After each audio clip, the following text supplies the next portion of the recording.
Shalom saudara, statistik Indonesia 2017 menunjukkan bahwa sebesar 77,82% dari para lansia hidup dari anggota rumah tangganya yang bekerja. Dan 49,06% dari mereka yang bekerja adalah anak-anak mereka.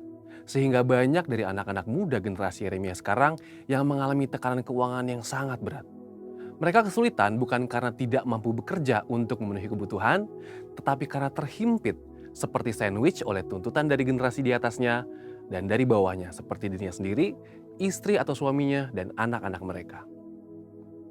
Karena beban keuangan yang sangat berat tersebut, maka banyak orang memiliki anggapan bahwa generasi sandwich ini seperti generasi yang salah dilahirkan atau salah membuat keputusan keuangan. Namun, benarkah demikian? Tentu tidak. Kita adalah generasi Yeremia, yaitu anak-anak muda yang dipenuhi Roh Kudus, cinta mati-matian kepada Tuhan Yesus, tidak kompromi terhadap dosa, dan akan bergerak untuk memenangkan jiwa. Kita adalah murid Yesus yang melakukan apa yang Yesus lakukan. Salah satunya adalah menjadi saluran berkat bagi orang yang membutuhkan. Dalam Voice of Pentecost kali ini, kita akan membahas generasi Yeremia, bukan generasi sandwich. Pertama, kita perlu pahami bahwa istilah generasi sandwich tidaklah muncul baru-baru ini. Tahun 1981, seorang profesor di Universitas Kentucky Lexington, Amerika Serikat, menuliskan satu artikel berjudul The Sandwich Generation: Adult Children of the Aging. Generasi sandwich dikatakan sebagai generasi orang dewasa yang harus menanggung 3 generasi. Orang tuanya atau generasi atas, anaknya atau generasi bawah, dan dirinya sendiri yang terhimpit di tengah. Menjadi sumber penghidupan bagi seluruh anggota keluarga bukanlah suatu pilihan atau salah dilahirkan, tetapi merupakan suatu kebenaran. Apalagi jika anggota keluarga kita memang dalam keadaan yang tidak mampu bekerja oleh karena gangguan kesehatannya atau tidak mencukupi kebutuhannya. Ini merupakan perintah Tuhan. Di 1 Timotius 5 ayat 8 menuliskan perintah untuk kita memelihara sanak saudara kita. Jika kita tidak peduli pada kondisi keluarga kita, Rasul Paulus katakan kita lebih buruk dari orang yang tidak beriman. Kemudian kita harus menyadari fakta yang menunjukkan meskipun banyak generasi sandwich yang sangat kesulitan keuangan atau pasangan suami istri yang mengalami keretakan karena menanggung beban orang tua yang sudah tidak produktif, banyak dari generasi sandwich tersebut tetap bersukacita menanggung beban berat tersebut. Namun, ada 2 alasan besar yang mengakibatkan definisi generasi sandwich mempunyai konotasi yang negatif oleh karena mereka menjadi generasi yang terjepit. Alasan tersebut antara lain adalah, dari sisi yang ditanggung, merasa bahwa generasi anak-anak mereka memang wajib memberikan semua yang diminta oleh orang tua, tanpa sadar bahwa yang dimintanya itu melebihi kemampuan anak-anaknya. Beberapa orang tua menganggap mereka lebih berhak atas penghasilan anaknya dibandingkan dengan pasangan anak-anak mereka. Sikap dan perilaku tersebut acap kali menimbulkan konflik di antara anak-anak mereka dengan pasangannya. Dalam kondisi ini, apa yang dituliskan Alkitab bagi kita? 1 Timotius 6 ayat 6-8 mengajarkan untuk setiap orang percaya memiliki rasa cukup. Ibrani 13 ayat 5 mengulang pesan yang sama dengan tambahan supaya kita jangan menjadi hamba uang. Biarlah setiap orang mencukupkan diri dengan penghasilan yang diterimanya. Untuk para orang tua, percayalah bahwa anak-anak yang sudah dibesarkan di dalam Tuhan pasti berusaha untuk menjadi berkat bagi orang tuanya. Dari sisi penanggung, mereka gagal memahami bahwa kita harus menghormati orang tua kita seperti yang firman Tuhan katakan di salah satu dari 10 perintah Allah. Sehingga akan baik keadaan kita dan lanjut umur kita, firman Tuhan katakan di Ulangan 5 ayat 16. Tetapi memang kita harus senantiasa minta tuntunan Roh Kudus agar dapat membedakan prioritas dalam mengatur keuangan. Seperti misalnya bisa membedakan kebutuhan-kebutuhan antara keluarga inti dan keluarga besar. Di samping itu, Tuhan Yesus juga mengatakan di Lukas 14 ayat 28 mengenai perlunya sebuah perencanaan. Dalam hal ini adalah perlunya memiliki sebuah perencanaan keuangan agar kita bisa mencukupi di masa depan dan tidak menjadi generasi sandwich selanjutnya. Setelah anak dan orang tua ada dalam paradigma yang benar di dalam Tuhan, maka kita dapat membuat strategi untuk keluar dari himpitan keuangan ini. Bagaimana caranya? Yang pertama, berdoa, minta campur tangan Tuhan dalam keadaan keuangan kita. Yang kedua, membuat anggaran keuangan. Yang ketiga, investasi untuk masa tua. Yang keempat, membelikan orang tua asuransi kesehatan seperti BPJS atau asuransi kesehatan lainnya. Dan yang kelima, harus bisa membedakan prioritas antara keluarga inti dan keluarga besar.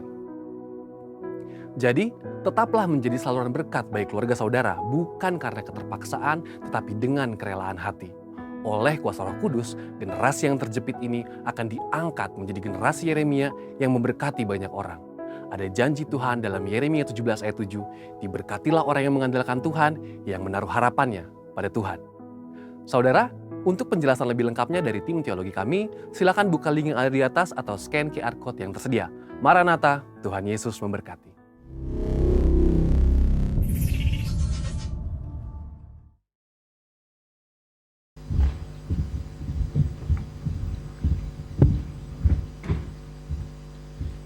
Shalom saudara yang dikasihi Tuhan, selamat pagi. Shalom. Bagaimana kabarnya pagi hari ini?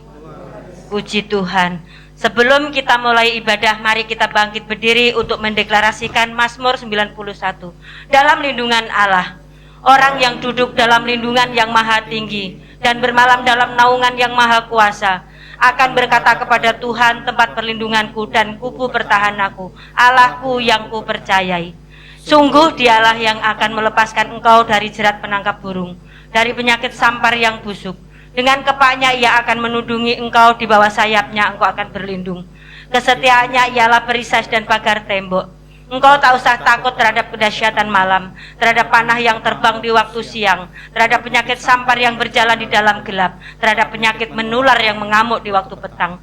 Walau 1000 orang rebah di sisimu dan 10.000 di sebelah kananmu, tetapi itu tidak akan menimpamu. Engkau hanya menontonnya dengan matamu sendiri dan melihat pembalasan terhadap orang-orang fasik. Sebab Tuhan ialah tempat perlindunganmu, yang maha tinggi telah kau buat tempat perteduhanmu.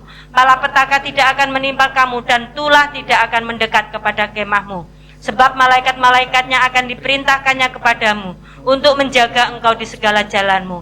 Mereka akan menentang engkau di atas tangannya, supaya kakimu jangan terantuk kepada batu. Singa dan ular tedung akan kau langkahi. Engkau akan menginjak anak singa dan ular naga. Sungguh hatinya melekat kepadaku, maka aku akan meluputkannya, aku akan membentenginya, sebab ia mengenal namaku. Bila ia berseru kepadaku, aku akan menjawab. Aku akan menyertai dia dalam kesesakan. Aku akan meluputkannya dan memuliakannya. Dengan panjang umur akan kukenyangkan dia, dan akan kuperlihatkan kepadanya keselamatan daripadaku. Amin. Haleluya, berkat tepuk tangan terbaik untuk Tuhan kita yang luar biasa. Shalom semuanya. Shalom. Mari kita satukan hati untuk menyembah Tuhan.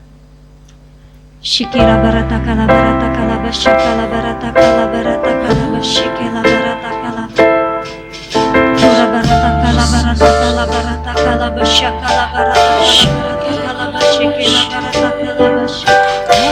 Shikila la la la la la la barata kala barata kala barata kala bashikela barata kala. Barata kala.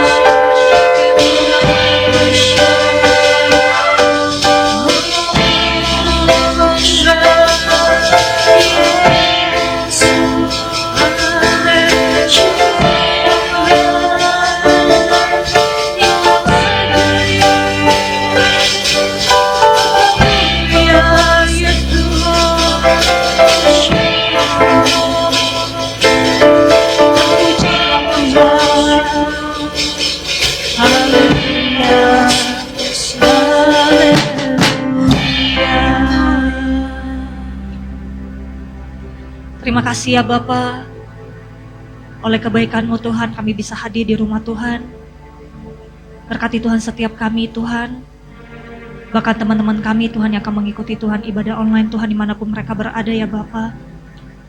Siapkan hati kami Tuhan untuk menyembah Engkau ya Bapa. Tanamkan kami Tuhan untuk memiliki rasa takut dan gentar akan Tuhan.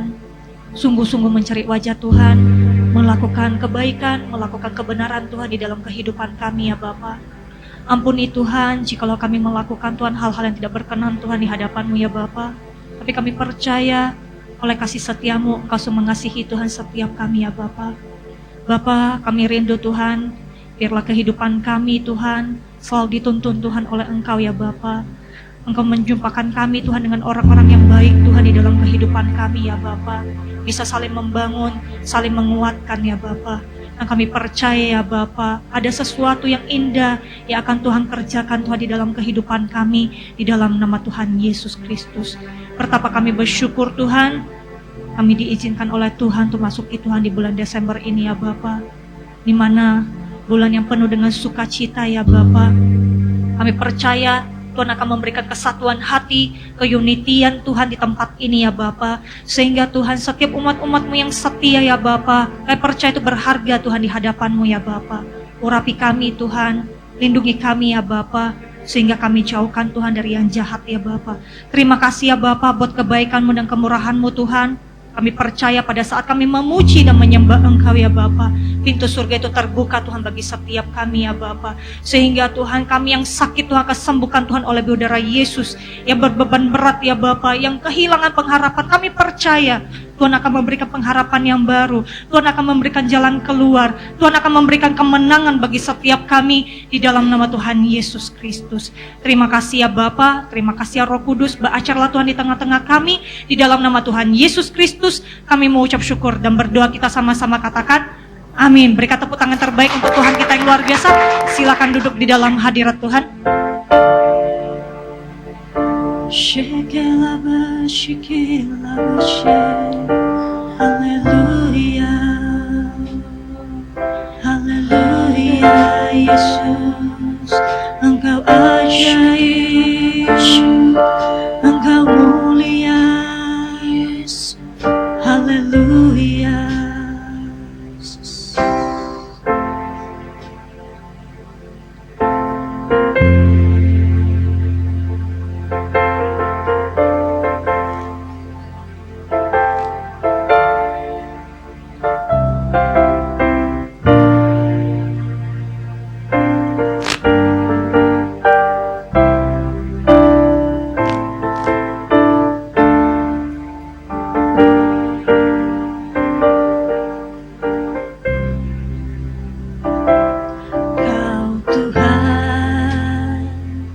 Penolong dalam hidupku, percaya hanya kepadamu. Kau pegang tanganku dan tuntun langkahku, Yesus, Kau perlindunganku.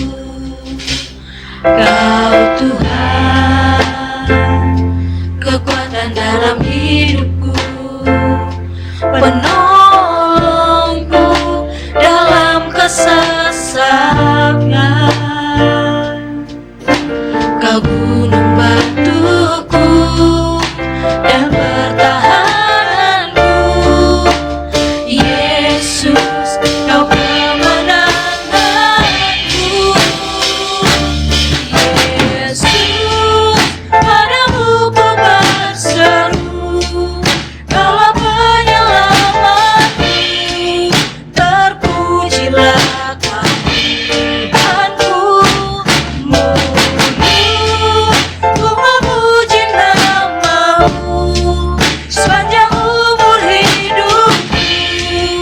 Terpujilah Kau Tuhanku di atas segalanya.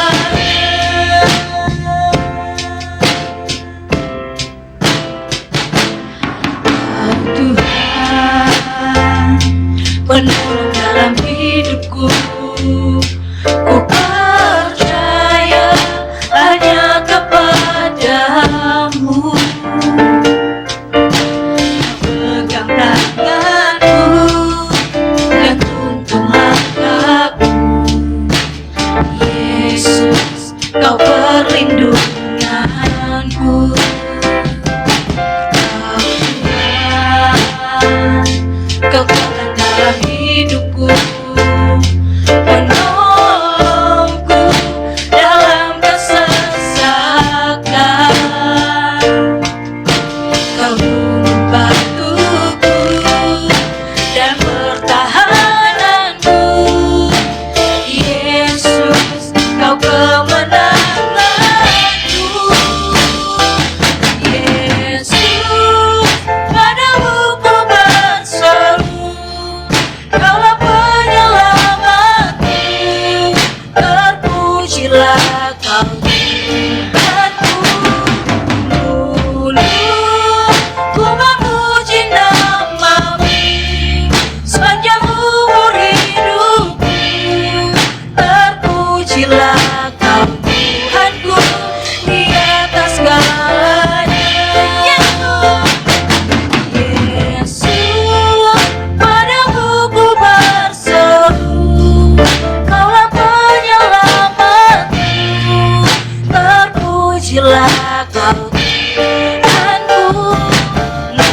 Mulutku memuji namamu sepanjang umur hidupku. Terpujilah Kau Tuhanku di atas segalanya. Kaulah sumber kuatku, Kaulah kehidupanku, Kaulah pertahananku. Ku percaya padamu,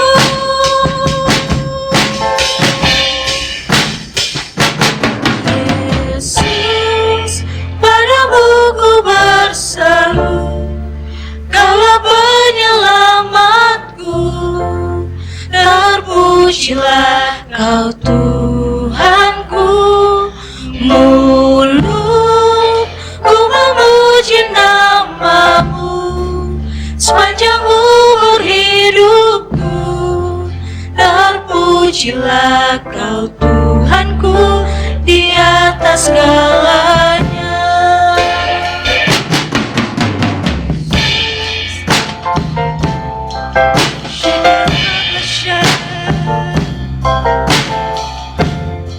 Terima kasih Bapa.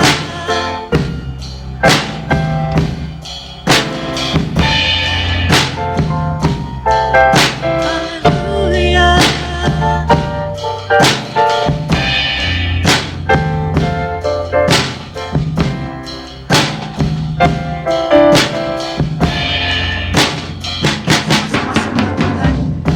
Shikila barata kala barata kala barata kala bashakala barata kala. Shikila la la la la la barata kala barata kala bashakala barata kala bo. Shekela barata kala bashakala barata kala bashe. Shakala bashekela shakala bo. Shikila bashekera barata kala bashe. Haleluya Yesus. Terima kasih Tuhan. Terima kasih Yesus. Engkau ajaib Tuhan. Haleluya.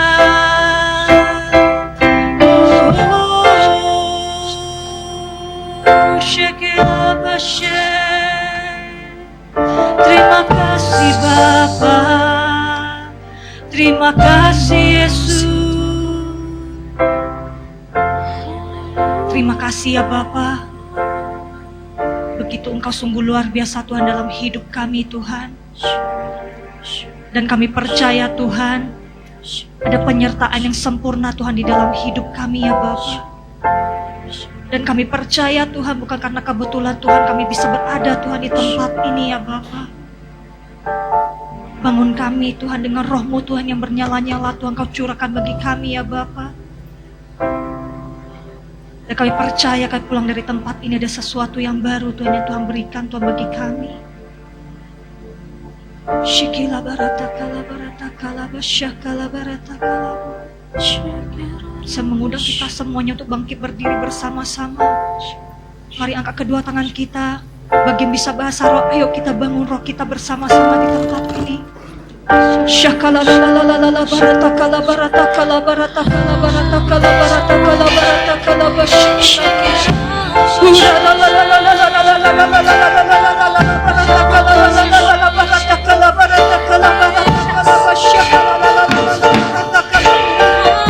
Shikila la la la la la la la barata kala la la la la la la barata kala la la la la barata kala barata kala la la la la la barata kala barata kala bashi. Shikila la la la la la la la la la la barata kala la la la la barata kala barata kala bu. Shakala la la shakala la la la la la la barata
Haleluya Yesus. Terima kasih Bapa. Terima kasih Tuhan Yesus. Yes, Lord. Begitu besar Tuhan pengorbanan-Mu Tuhan yang Kau berikan bagi kami Tuhan. Tak ada yang terlambat Tuhan yang Tuhan sediakan dalam hidup kami Tuhan.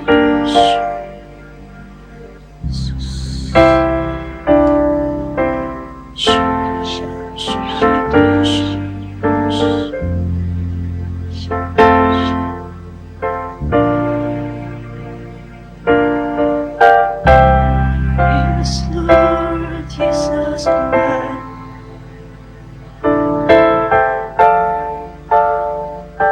Ya Tuhan Yesus Tuhan.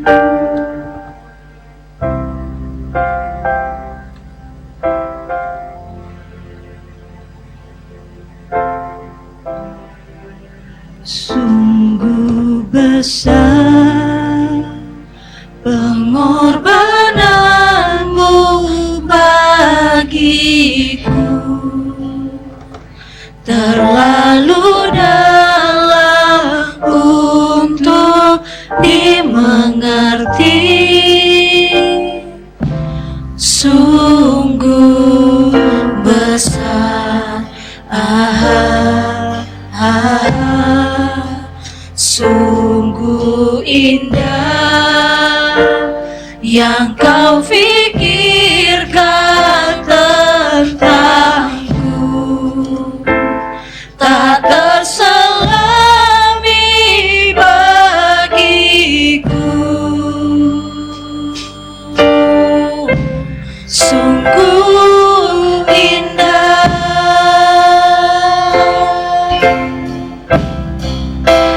sungguh besar pengorbananmu bagiku, terlalu dalam untuk dimengerti. Sungguh besar, sungguh indah yang Kau pikirkan tentangku,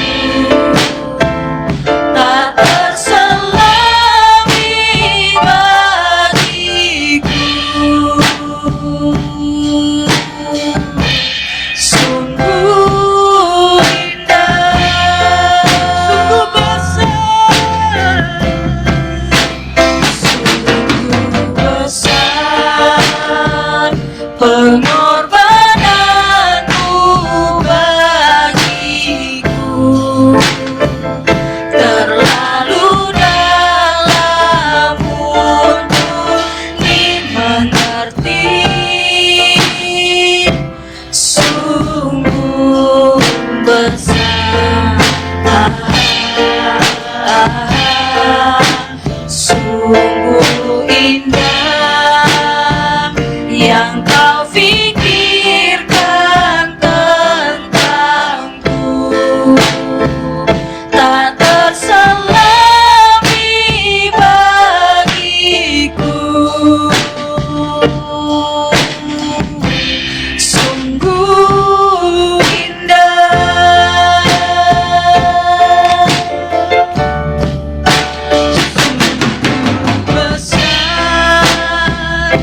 Terima kasih ya Bapa. Kami bisa menyembah Engkau Tuhan, kami bisa memuliakan Tuhan.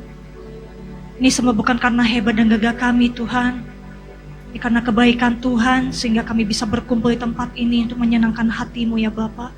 Bahwa kami lebih lagi Tuhan dalam sukacita Tuhan untuk menari, melompat untuk memuliakan Engkau ya Bapa. Terima kasih ya Bapa, di dalam nama Tuhan Yesus Kristus kami mengucap syukur dan berdoa, kita sama-sama katakan amin. Haleluya. Berikan tepuk tangan terbaik untuk Tuhan. Katakan sama kanan kiri, Engkau sungguh luar biasa pagi ini. Haleluya. Siap melompat? Amin. Amin. Haleluya.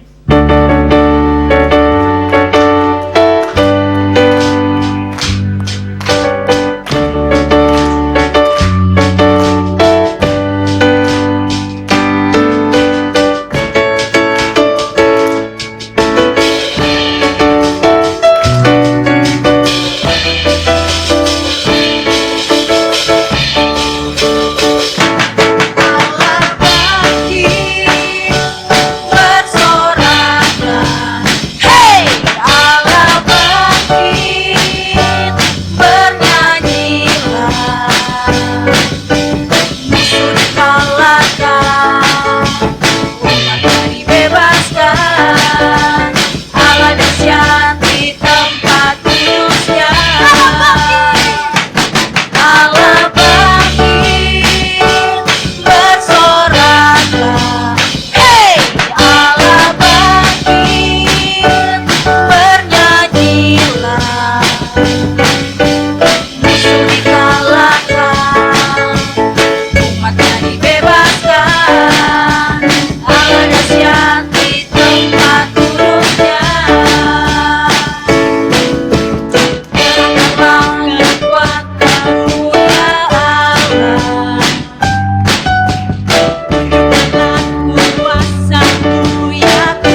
akan sama-sama mendeklarasikan apa yang dimaksud dengan Pentakosta ketiga. 1.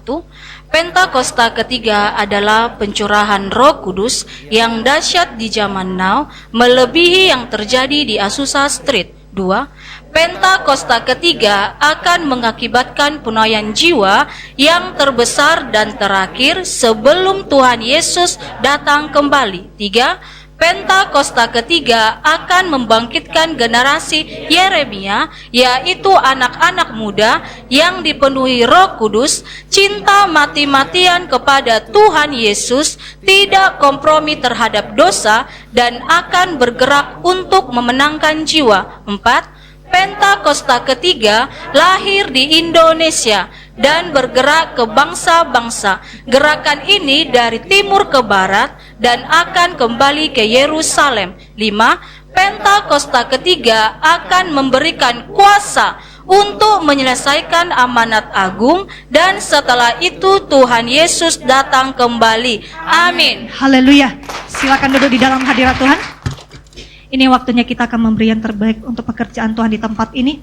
Mari kita satukan hati di dalam doa. Terima kasih ya Bapa, Tuhan telah memberkati kami dalam pekerjaan, dalam usaha yang telah Tuhan berikan Tuhan bagi setiap kami ya Bapa. Ini waktunya Tuhan kami akan memberi yang terbaik untuk pekerjaan Tuhan di tempat ini. Setiap anak-anak-Mu Tuhan yang akan kembalikan Tuhan kesepuluhan ya Bapa, persembahan khusus, persembahan ucapan syukur. Bila setiap tangan-tangan yang akan memberi, Kau kembalikan Tuhan 100 kali lipat Tuhan ke dalam setiap anak-anak-Mu ya Bapa. Dan kami mau memberi dengan sukacita berasal daripada Engkau. Di dalam nama Tuhan Yesus Kristus kami ucap syukur dan berdoa. Haleluya. Amin. Selamat memberi semuanya.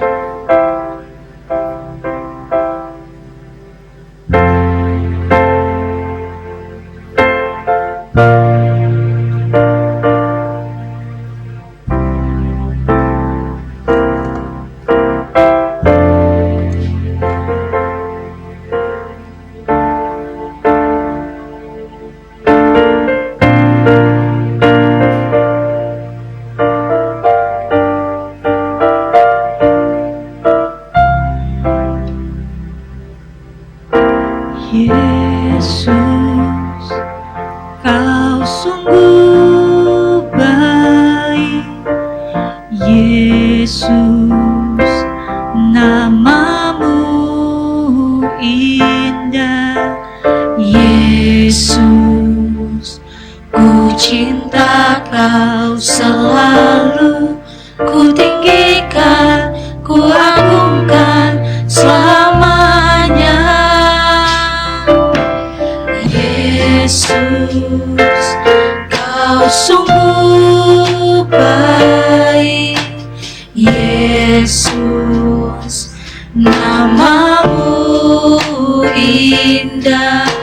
Yesus, ku cinta Kau selalu, ku tinggikan, ku agungkan selamanya. Mau memujimu, ku selalu pujimu, ku mau menyembahmu, ku selalu sembahmu.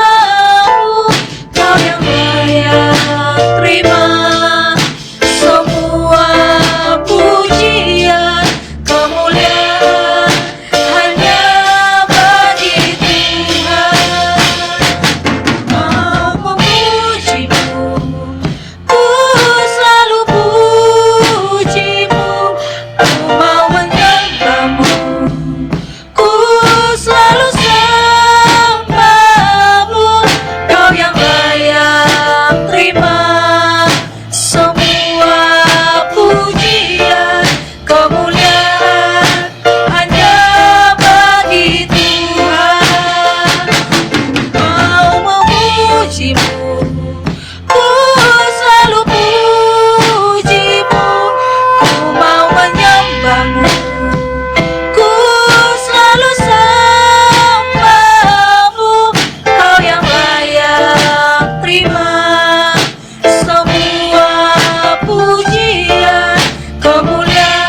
memujimu. memujimu. Ya Tuhan, Ku selalu Engkau puji, Tuhan yang kami ku puji. mau menyembahmu. Engkau yang kami Ku selalu sembahmu. Kau yang layak terima semua pujian, kemuliaan hanya bagi Tuhan. memujimu. Mau memujimu, ku selalu pujimu, ku mau menyembahmu, ku selalu sembahmu. Kau yang layak terima semua pujian, kemuliaan hanya bagi Tuhan. Layak, Engkau yang kami layak Tuhan. Kau yang layak, Oh Yesus Tuhan, Kau layak disembah di dalam roh dan kebenaran. layak. Kau yang layak,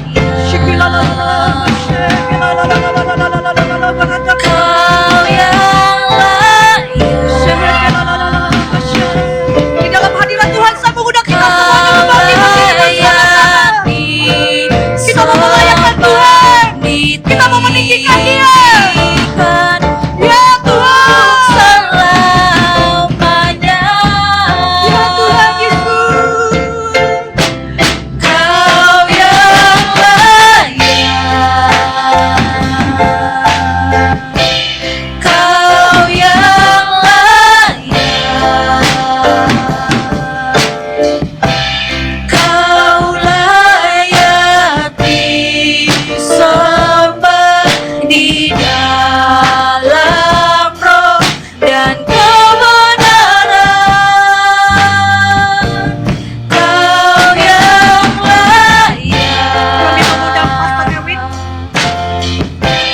Kau yang layak,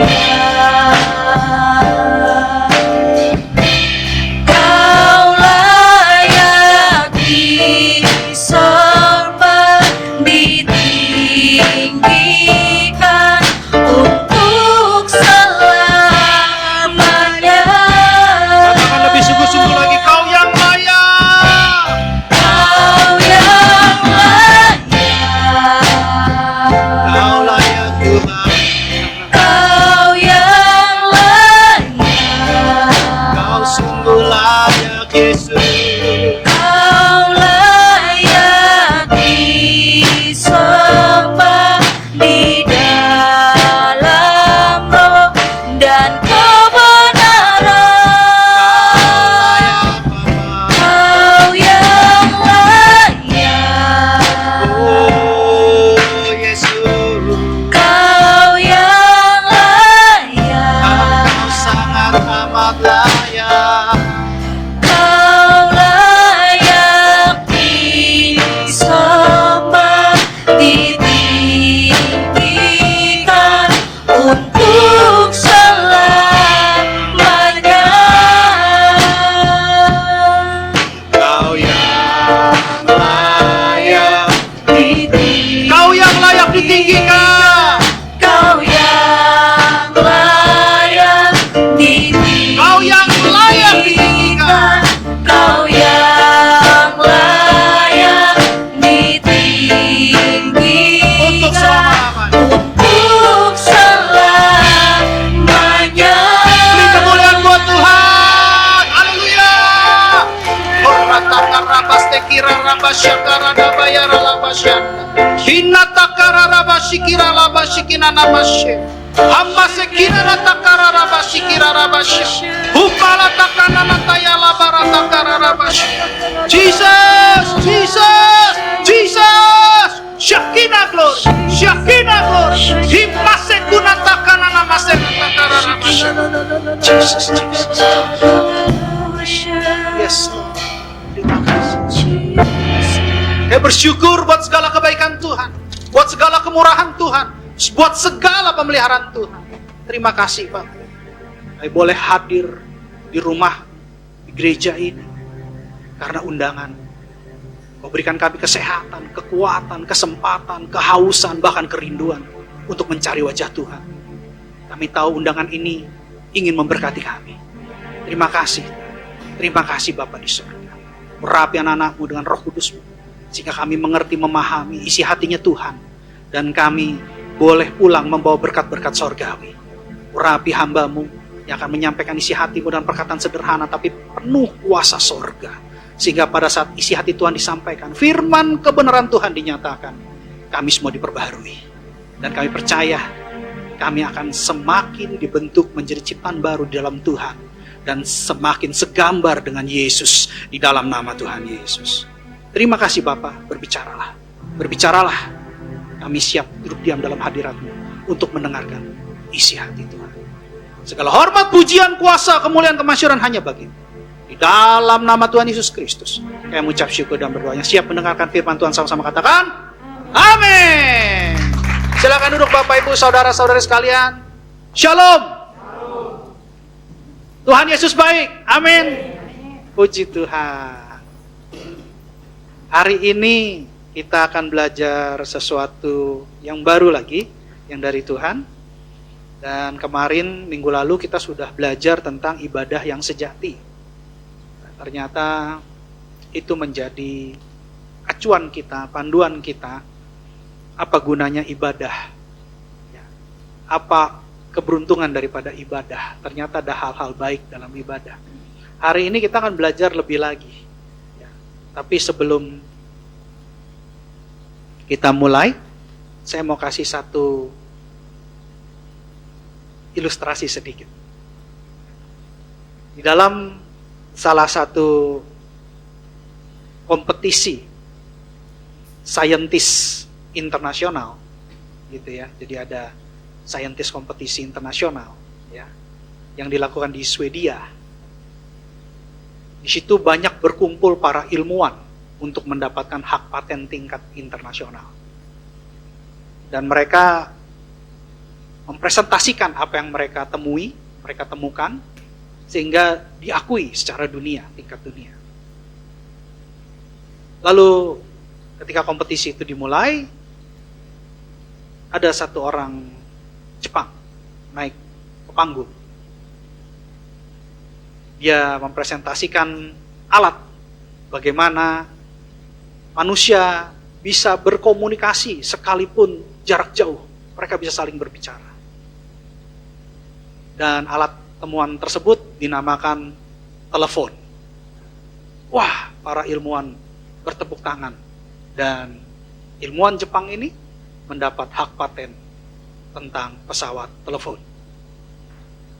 Setelah dia turun, lalu naik lagi satu saintis, ilmuwan, yang mempresentasikan penemuan dia dari Amerika, bahwa dia menciptakan alat di mana manusia bisa terbang bagaikan burung. Dan alat ini dinamakan pesawat terbang. Wah, semua juga bertepuk tangan.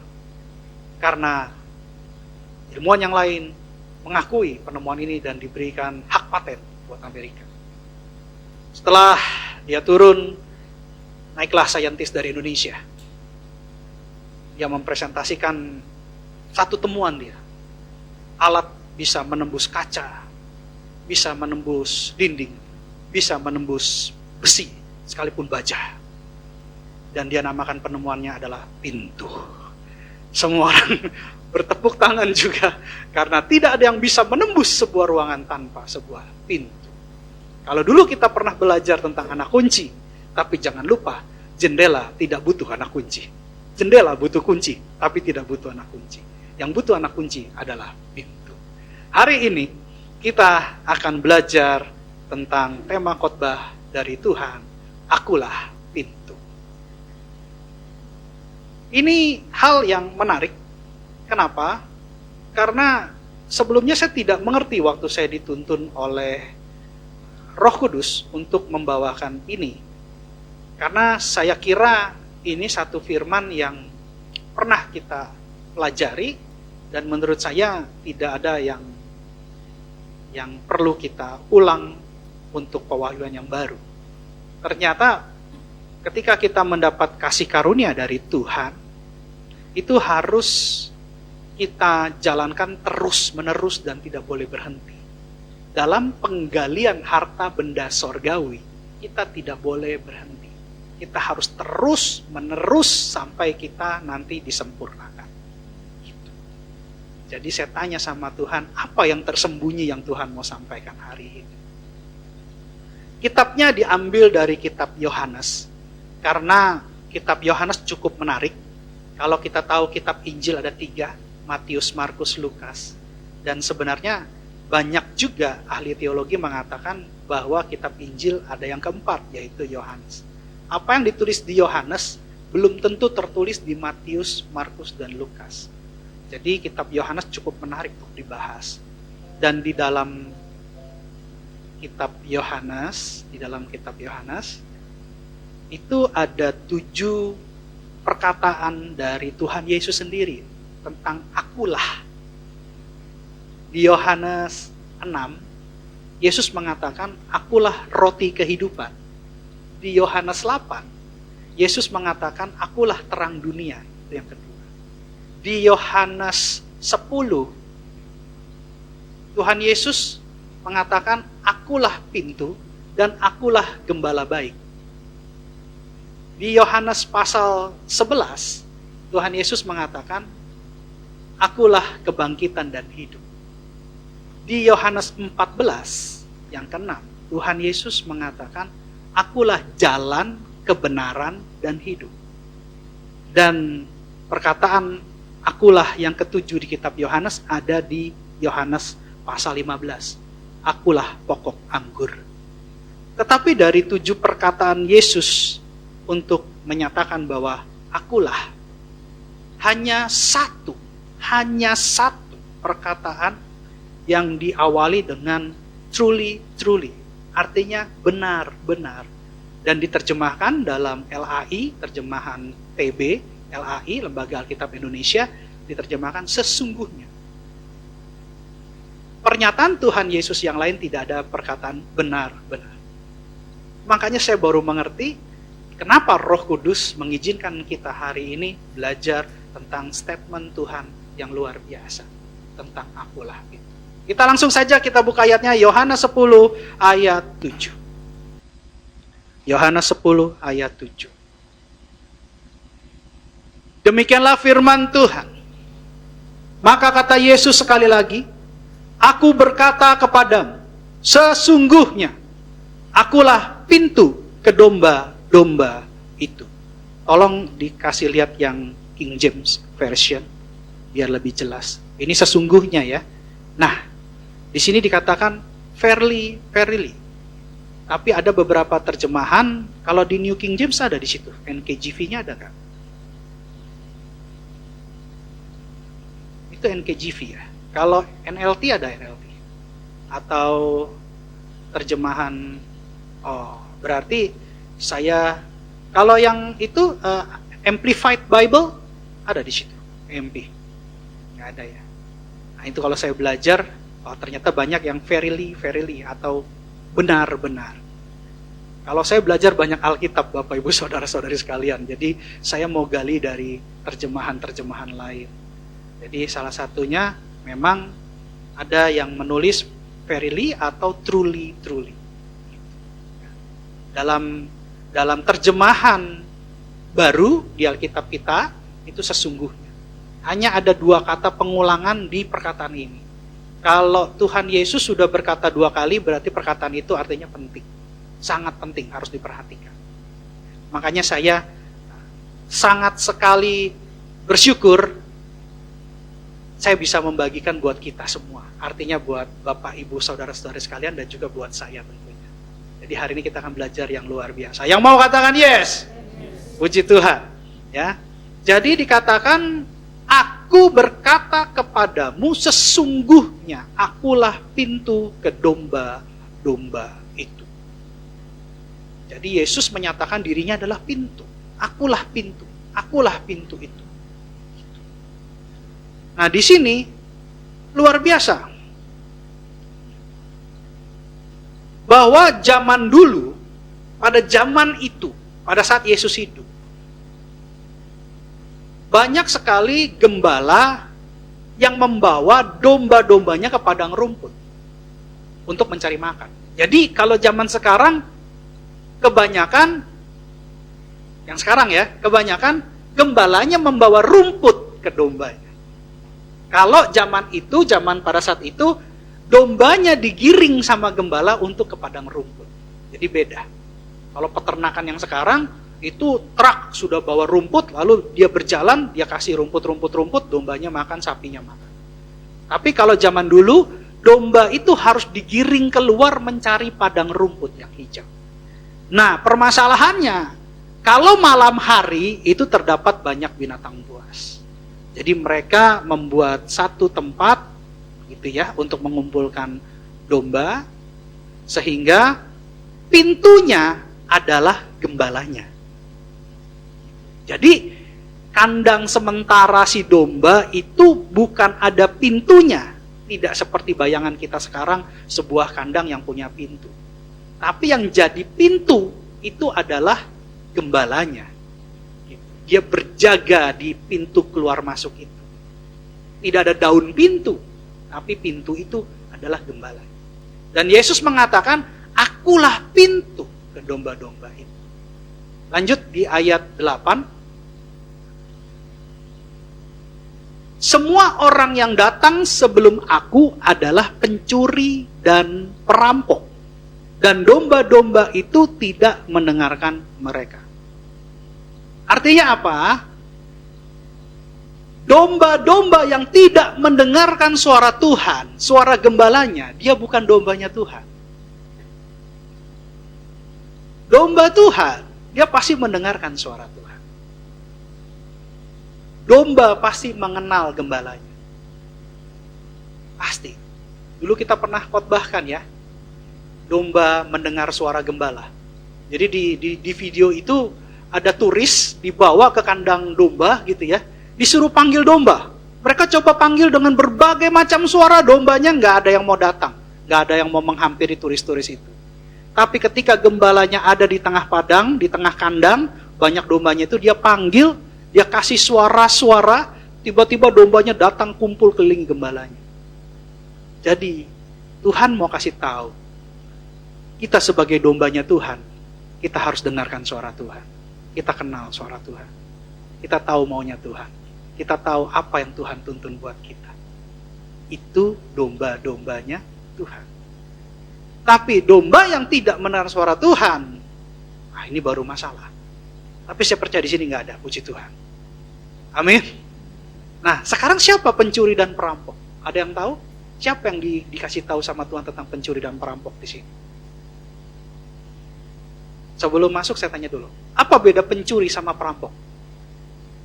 Kalau ada kata-kata penyambungnya dan, berarti dua kondisi yang berbeda. Pencuri dan perampok. Apa beda pencuri dan perampok? Oh, berarti kalau pencuri hati sebagian hati, kalau perampok hati seluruhnya. Berarti kalau suami istri itu perampok hati. Kalau masih pacaran pencuri hati. Karena baru sebagian. Ada yang punya definisi lain, pencuri dan perampok? Pemiliknya yang punya barangnya tidak tahu. Pencuri itu mengambil barang dengan diam-diam. Betul ya? Kalau perampok? Dengan kekerasan. Terang-terangan. Makanya pasal KUHP-nya beda. Ada pencurian dengan kekerasan. Pasalnya beda. Jadi pencuri itu diam-diam. Jadi kalau pacaran, itu istilahnya perampok hati atau pencuri hati? Perampok. Diam-diam atau terang-terangan? Terang-terangan. Ayo. Mula-mulanya? Terang-terangan. Cinta itu turun dari mana? Dibeli. Dari mata? Turun ke hati.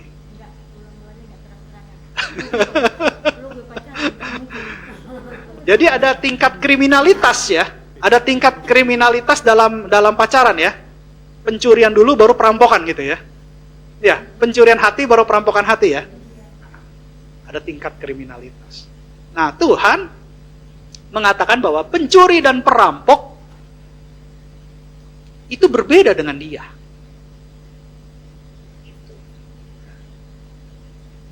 Siapa pencuri dan perampok ini? Ada yang tahu? Siapa pencuri dan perampok yang Tuhan maksudkan di sini?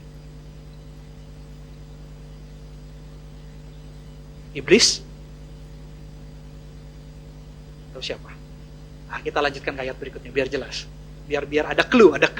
Ayo ayat 9. Demikian firman Tuhan, akulah pintu.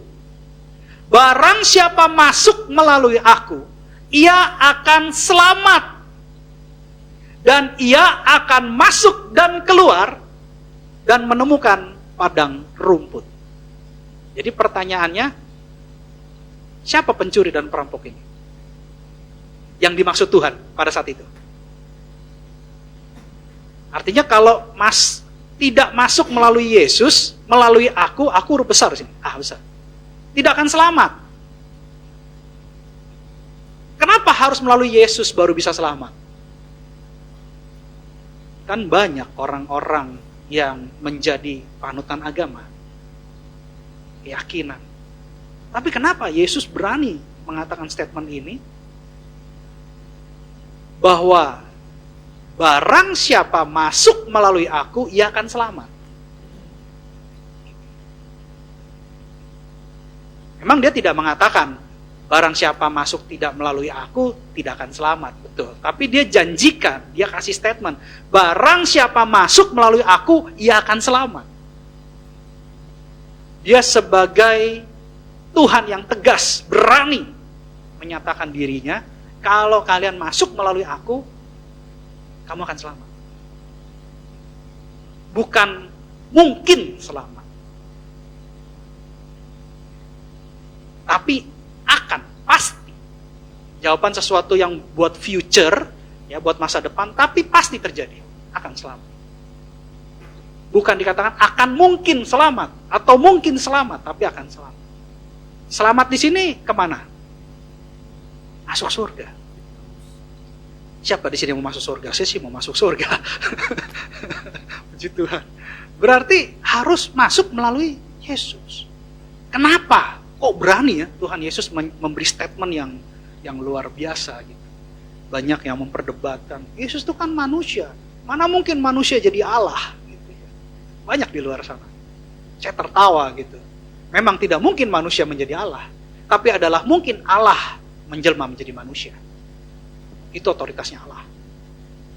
Gitu. Jadi kalau pola pikirnya hanya bertitik tolak dari manusianya, Anda tidak melihat figur Allah. Kalau Anda melihat pribadi Allah, Allah tahu, kalian tahu, kita semua tahu bahwa Allah punya hak prerogatif, Allah punya kemahaan, dia bisa jadi manusia. Itu urusannya Allah. Kita tidak perlu mempertanyakan kebijakan Allah, karena kita bukan Allah, tapi kita ciptaan Allah. Jadi Yesus berani mempernyatakan ini, barang siapa masuk melalui aku, dia pintu. Ketika kita masuk, kita berarti harus melalui Yesus, ada di dalam Yesus, baru bisa masuk. Ilustrasinya begini, kemarin dulu saya pernah ilustrasikan. Ketika kita naik pesawat terbang, pesawatnya naik ke langit, kita ada di langit atau ada di darat? Di langit. Kalau kita masih di bandara, ketinggalan pesawat namanya. Benar ya? Tapi kalau kita masuk dalam pesawat, ketika pesawat itu ada di awan-awan, kita juga berada di awan-awan. Setuju kan? Kalau kita ada di dalam Yesus, Yesus sekarang ada di mana? Di sorga. Kita pasti ada di sorga bersama Yesus selama-lamanya. Makanya jangan di luar Yesus, tapi di dalam Yesus. Artinya apa? Satu nats Alkitab berkata, barang siapa mengatakan ia ada di dalam dia, ia wajib hidup sama seperti Kristus telah hidup. 1 Yohanes 2 ayat 6. Jadi kalau kita mengatakan saya di dalam Yesus, saya dombanya Yesus, saya anaknya Yesus, maka tingkah laku kita, perkataan kita, perbuatan kita, itu mengikuti karakter Yesus ketika dia hidup di dunia ini. Itu di dalam dia. Itu definisi di dalam dia. Dan untuk selamat harus melalui dia, berarti ada di dalam dia. Ketika kita di dalam dia, maka pintu keluar masuk kita, dimanapun kita berada, artinya keluar masuk dimanapun kita berada, maka kita akan menemukan padang rumput. Apa itu padang rumput? Bagi domba. Apa makna padang rumput bagi domba? Domba makannya apa? Ayam, pizza merdeka, yang 1 meter, teriyaki. Domba makannya apa? Rumput. Ini berbicara tentang hidup. Makan untuk hidup atau hidup untuk makan? Makan untuk hidup, bukan hidup untuk makan. Artinya makanan ini perlu nggak untuk kehidupan? Perlu. Padang rumput yang Tuhan janjikan, kamu tidak akan kekurangan makanan. Makanan apa yang Tuhan berbicara? Ingat, manusia bukan hidup dari roti saja, tetapi dari firman Allah. Artinya, kita punya kehidupan di dunia ini yang diberkati, dan kita punya kehidupan bersama Yesus selama-lamanya. Ini luar biasa ya, kalau kita ngerti. Ini yang Yesus janjikan. Merasakan sorga sebelum ke sorga. Ini dia. Kalau kita di dalam Yesus. Nah sekarang pertanyaannya, kok bisa Pak? Kok bisa? Siapa Yesus ini? Siapa Yesus ini? Oke, kita akan bahas. Coba buka Ibrani 9 ayat 22. Karena ini momen Natal, saya harus jelaskan kenapa Yesus lahir di dunia, kenapa dia ada di dunia. Ibrani 9 ayat 22. Demikianlah firman Tuhan. Dan hampir segala sesuatu disucikan menurut hukum Taurat dengan darah. Dan tanpa penumpahan darah tidak ada pengampunan. Kalau zaman dulu kita mengikuti aturan ditambah percikan darah binatang, baru bisa dikatakan suci, kudus. Alat ini layak masuk kemah pertemuan. Gitu. Masuk mesbahnya Tuhan. Kemah sucinya Tuhan. Kemah kudusnya Tuhan. Harus mengikuti aturan di hukum Taurat dan juga dipercikkan dengan darah korban binatang. Pada waktu itu. Artinya, sesuatu tidak akan dikatakan suci atau kudus kalau tidak ada penumpahan darah. Harus ada darah. Karena dalam darah ada nyawa. Dalam darah ada nyawa. Ya. Kita ingat, bukan kita sih, saya ya sebenarnya. Ada beberapa teman-teman di sini, rekan-rekan di sini. Kita pernah melihat satu sesi, satu acara, potong lidah gitu ya. Lalu darahnya dibuat tulisan dan kita konsumsi. Karena dalam darah ada perjanjian, dalam darah ada nyawa. Sekarang coba perhatikan, siapa pemimpin-pemimpin agama yang berani mati untuk umatnya, untuk pengikutnya? Tidak ada. Hanya satu yang mati untuk umatnya, namanya Yesus. Dan dia mati dengan siksaan yang luar biasa. Dia datang ke dunia, lahir di sebuah kandang binatang. Untuk apa? Untuk mati buat kita. Mati di kayu salib.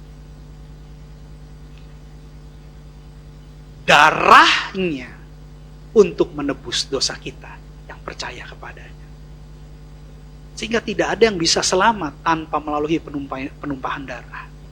Darah yang kudus, darah dari seorang perawan.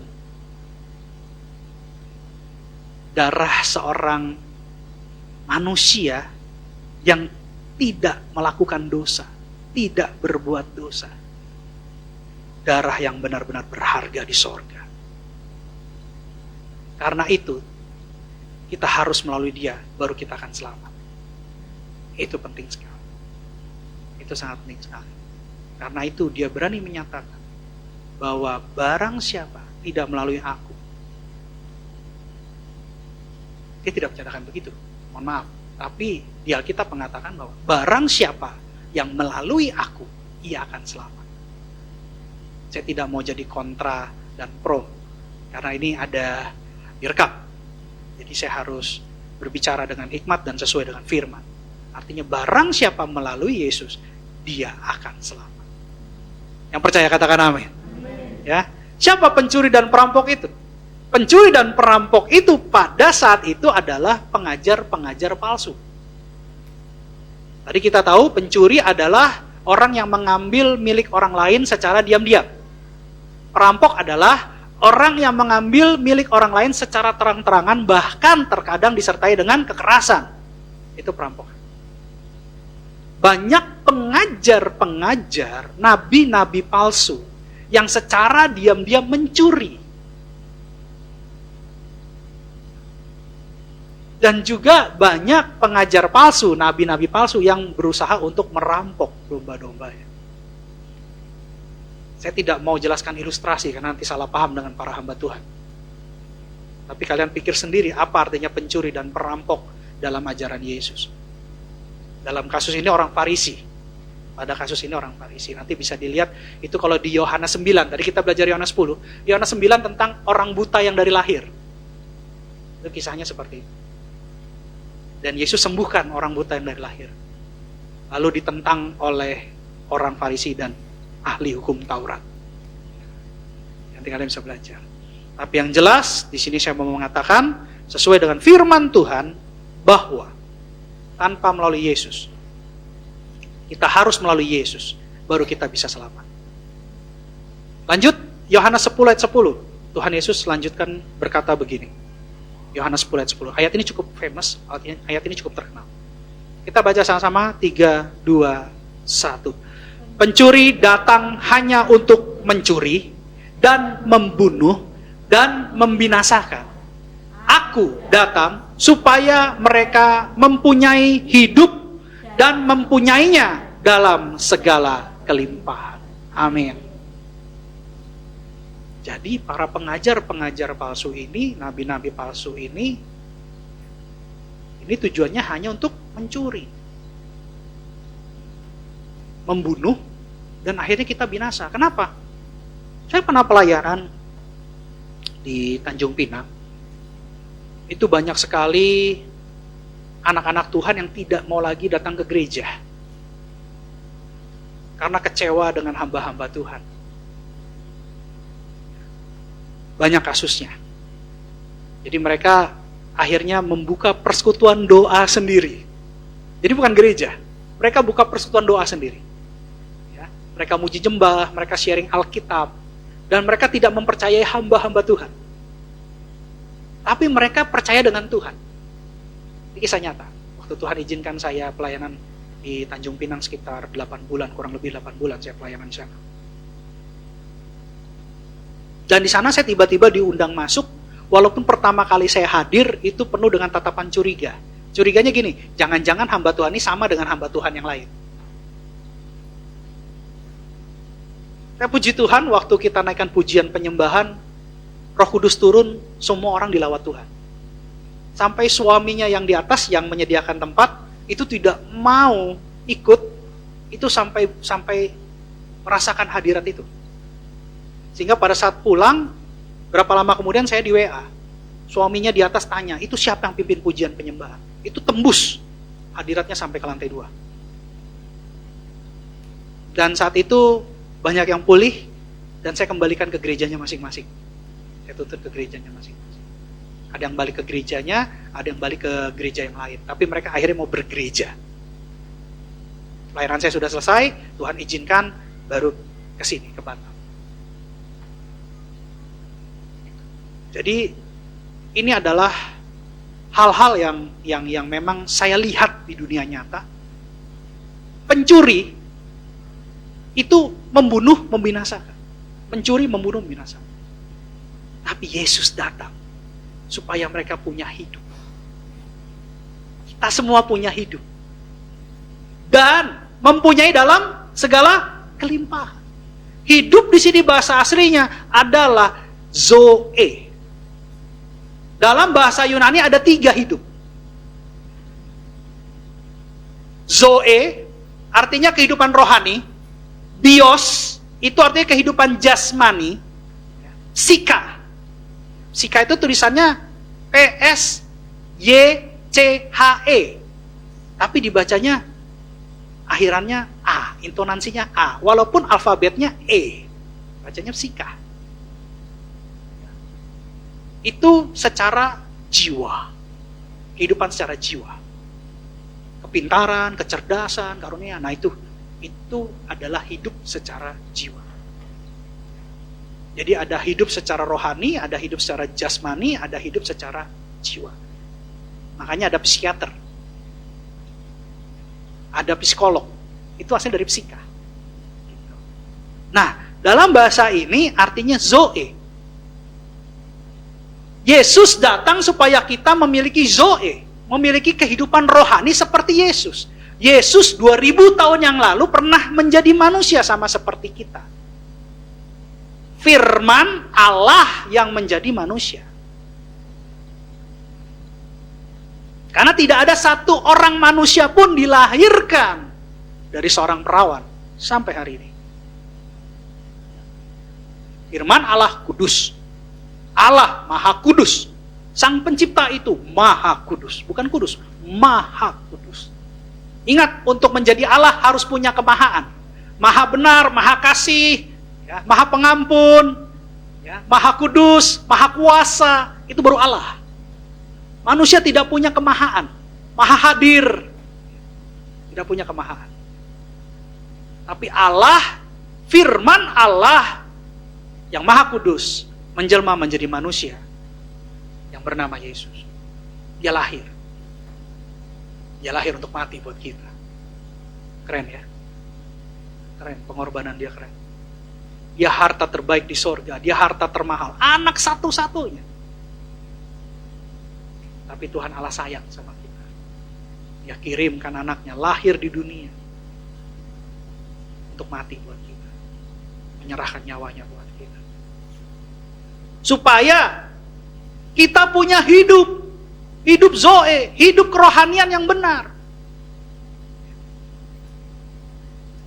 Kita menghidupi apa yang pernah Yesus lakukan waktu dia di dunia.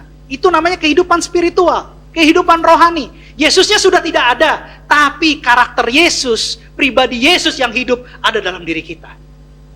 Sehingga kita kemana aja, orang melihat kita, kok orang ini berbeda ya? Ketika dia bicara, kok saya jadi teduh? Gitu loh. Ketika saya ada masalah, dia bicara, kok kelihatannya jalan keluar itu ada, selama ini saya cari-cari gak ketemu. Ketika saya dekat dia, kok saya nyaman ya Tuhan? Ada yang beda dengan orang ini. Kenapa? Karena Yesus yang hidup ada dalam diri orang itu, Zoe. Dan mempunyainya dalam segala kelimpahan. Wah, ini unik kata-kata kelimpahan. Banyak teolog-teolog mengartikan kelimpahan yang bersifat materi. Tapi ada juga yang bersifat spiritual. Dalam bahasa aslinya adalah perizon. Dari kata dasar perisos. Artinya apa? Luar biasa. Ukuran yang tidak bisa diukur. Itu artinya. Di sini diartikan kelimpahan. Jadi bukan biasa-biasa. Kelimpahan itu seperti apa? Contoh, dalam dunia ini siapa yang mau sehat? Ayo angkat tangan, siapa yang mau sehat? Oke, puji Tuhan. Sekarang kita belajar ya. Sekalipun kita sehat, kita tetap menua nggak? Di dunia ini, saya ngomong dulu, di dunia ini. Kita tetap tua nggak? Iya. Akhirnya mati gak? Kita kalau sakit kemana? Ke dokter. Dokter menua gak? Dokter bisa mati juga gak? Itu yang kita cari kan, kesehatan kan? Tapi Tuhan memberikan segala kelimpahan, dalam arti kata kita punya tubuh kemuliaan yang tidak pernah tua, yang selalu sehat dan bahkan bersinar. Ini namanya kelimpahan ini. Siapa di sini yang masih butuh uang? Angkat tangan. Saya sih masih butuh uang. Jujur. Kalau nggak ada yang butuh uang, wah hebat, luar biasa lah. Saya masih berguru sama dia. Panggil dia suhu gitu. Masih butuh uang. kita cari harta. Tapi tahu nggak, uang kita ada nggak yang pernah bertahan sampai 30 tahun? Loh, sedangkan berapa puluh tahun aja uangnya berganti terus. Benar nggak? Ada nggak uang yang kita dapat nih? Misalnya contoh, siapa yang zaman pernah dapat uang 25 rupiah? Mungkin 1 rupiah, pernah ada yang megang 1 rupiah di sini? 5 rupiah pernah? 5 rupiah pernah, ada generasi di sini yang pegang 5 rupiah.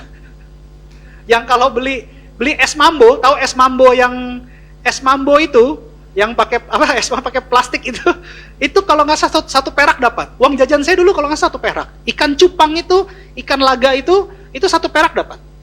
Itu zaman saya dulu.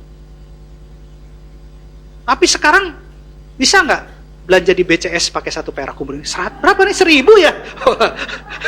1.000 nih. Diusir sama satpam. Artinya harta yang kita cari nggak akan kekal di dunia ini. Saya pernah bilang di sini ya, kapan kita akan jadi orang terkeren di masa hidup kita? Paling keren, paling ganteng, paling keren lah, nggak pernah lagi dari lahir sampai kapan kita paling keren? Ini udah tahu nih kan ikut kom. Siapa yang tahu kapan kita terkeren? Kapan kita tampilan kita terbaik, terganteng bagi yang perempuan, bagi yang laki, tercantik bagi yang perempuan? Kapan itu? Pada saat nikah. Bener juga, pada saat nikah. Masuk akal sih. Saat nikah. Oke, 1 pada saat nikah. Ada lagi yang lain?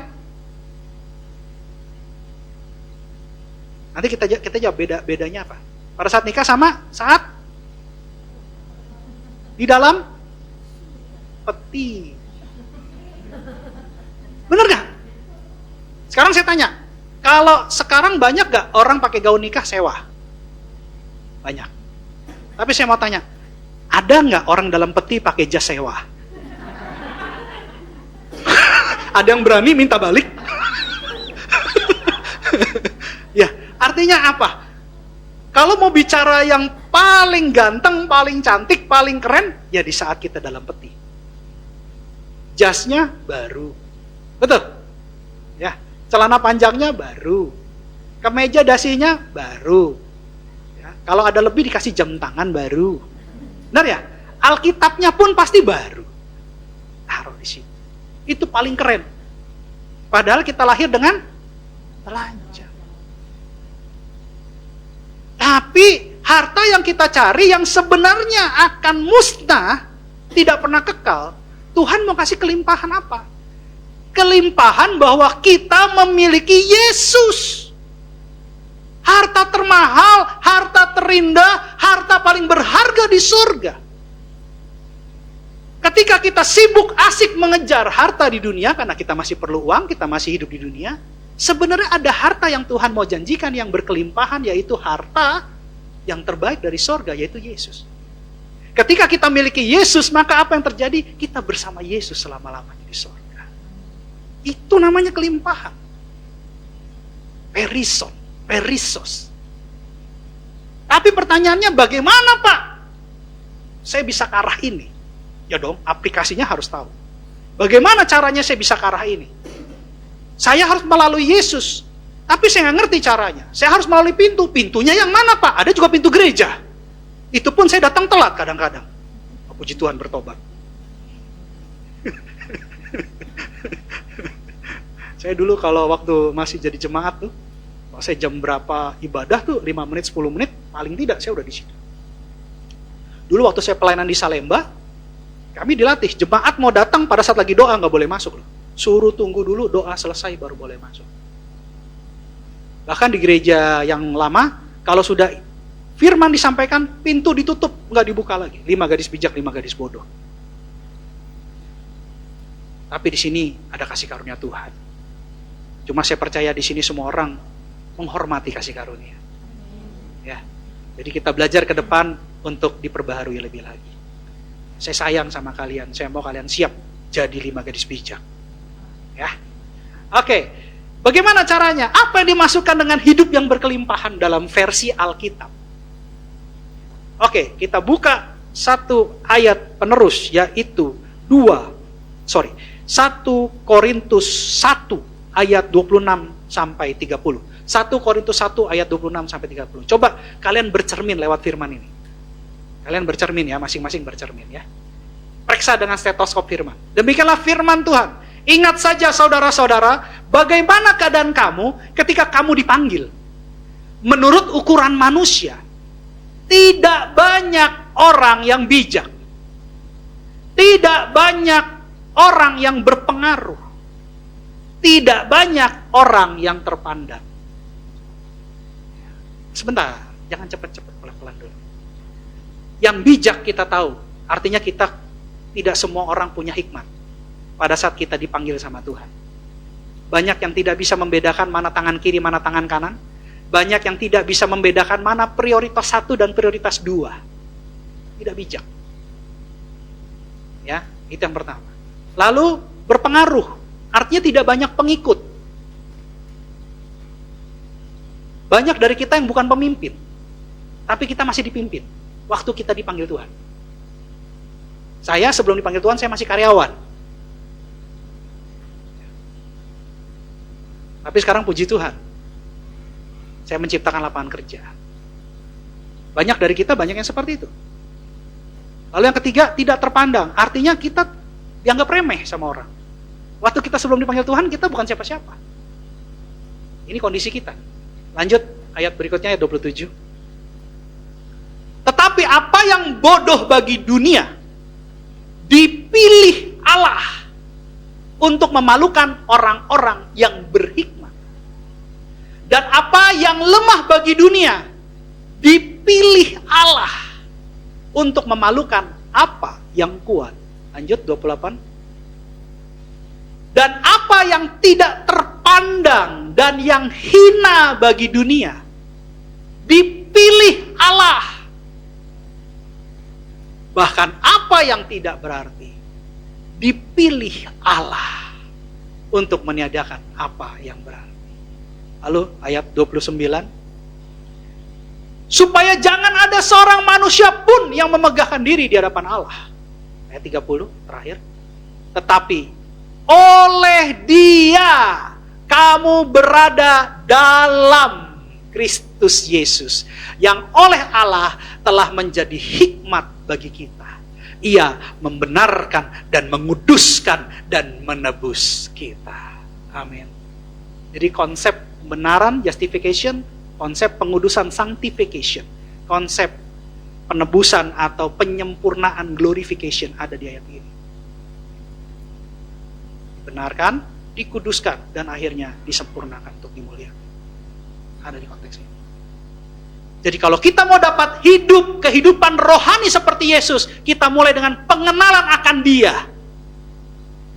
Kalau kita semakin terus-menerus dalam kasih karunia mengejar pengenalan akan Yesus, siapa itu Yesus? Saya mau seperti Yesus. Apa perkataan Yesus? Saya mau melakukan apa firman-Nya.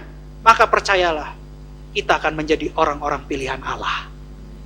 Pada saat kita dipilih Allah, kita akan memperoleh Zoe dan hidup yang berkelimpahan. Ini penting Bapak Ibu saudara-saudari sekalian.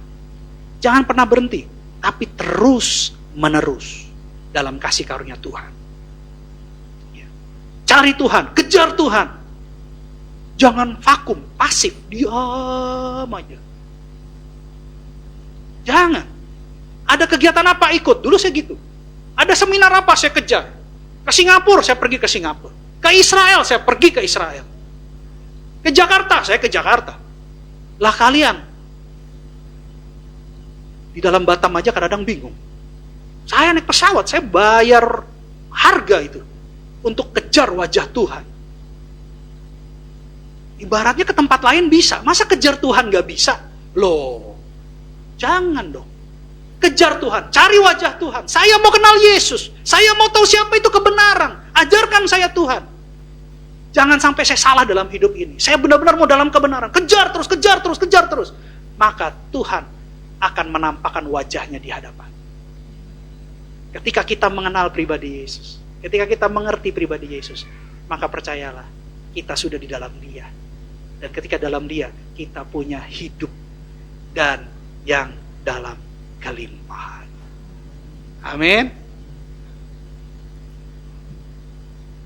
Kita akan menyaksikan satu film sehingga kita mengerti apa yang dimaksud oleh Yesus bahwa dia adalah pintu. Mari kita saksikan bersama. So how do people go to heaven?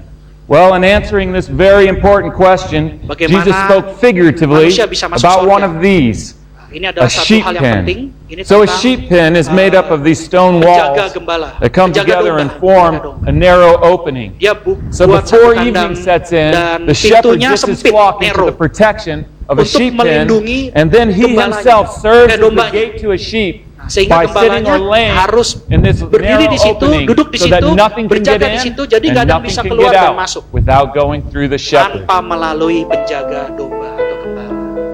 Ini yang terjadi pada saat itu. Nah, ya, jadi belum ada pintu pada saat itu. Domba-domba masuk, gembalanya berjaga di situ, di pintunya. Dia jaga. Binatang buas nggak akan bisa masuk.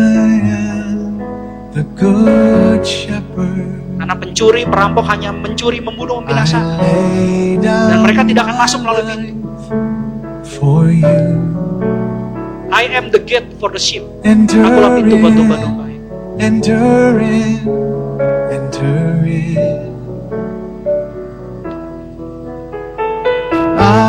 I am the good shepherd. Ini adalah istilah As the berikutnya, akulah gembala Father baik. knows me, Seperti Bapa mengenal I aku, know you. aku juga mengenal kamu. Domba-domba mengenal gembalanya, I gembala know mengenal you, domba. I know you, I know Akulah pintu itu. Siapa yang masuk melalui aku, dia akan and selamat. no one Dan can gak ada satu orang take pun yang bisa you mengambilmu, away, karena aku yang menjaga. No one can take away. and no one can take you away.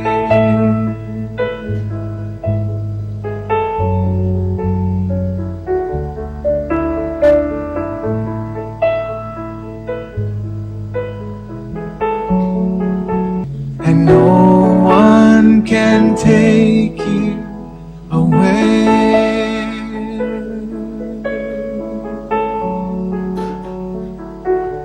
Titlenya The Gate. Bukan The Gate, tapi The Gate. Suatu kepastian bahwa Yesus adalah pintu itu. Bapak Ibu, saya undang makin berdiri. Musik saya undang untuk maju ke depan. Hari ini kita belajar tentang deskripsi, statement daripada Tuhan Yesus yang hidup bahwa dia adalah pintu. Barang siapa melalui dia akan selamat. Karena itu carilah Yesus. Jangan pernah menyerah, jangan pernah berhenti. Lakukan terus-menerus di dalam kasih karunia-Nya. Percayalah, Yesus akan memberikan kita hidup, Zoe, dan bahkan kita memilikinya dalam kelimpahan. Kelimpahan versi sorga, bukan kelimpahan versi dunia. Oleh sebab itu, cari Yesus. Katakan kiri kanan, cari Yesus. Mari kita nyanyikan satu lagu.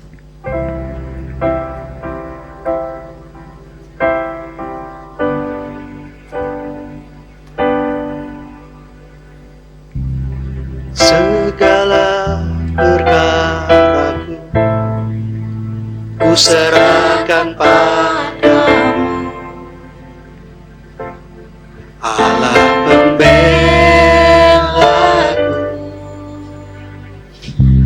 Segala kuatirku ku taruh di kakimu, Allah pemeliharaku.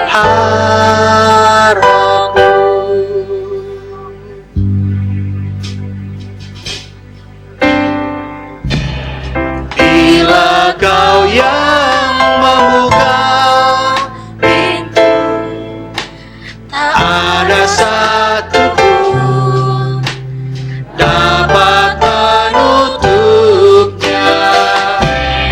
Bila kau yang mengangkat aku, tiada yang dapat merendahkan.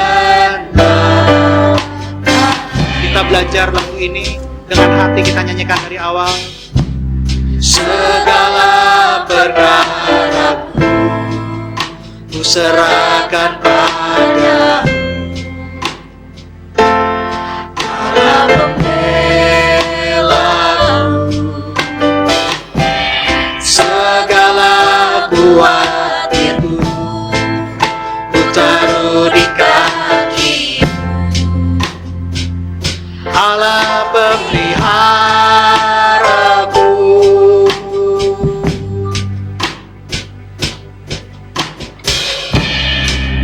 Bila kau yang membuka pintu, tak ada satu dapat menutupnya. Bila kau yang mengangkat aku, tiada yang dapat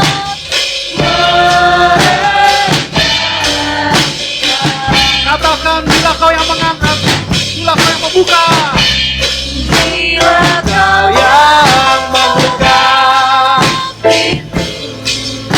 tak ada satu dapat menutupnya.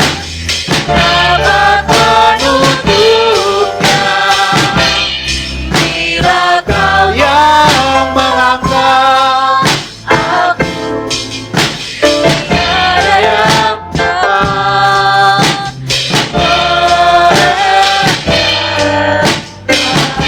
Sekali lagi katakan, bila kau yang membuka pintu, tak ada satu pun dapat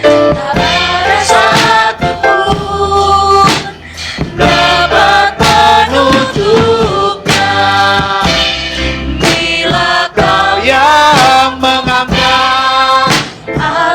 Bila kau yang mengangkat aku, tiada yang dapat merendahkanku.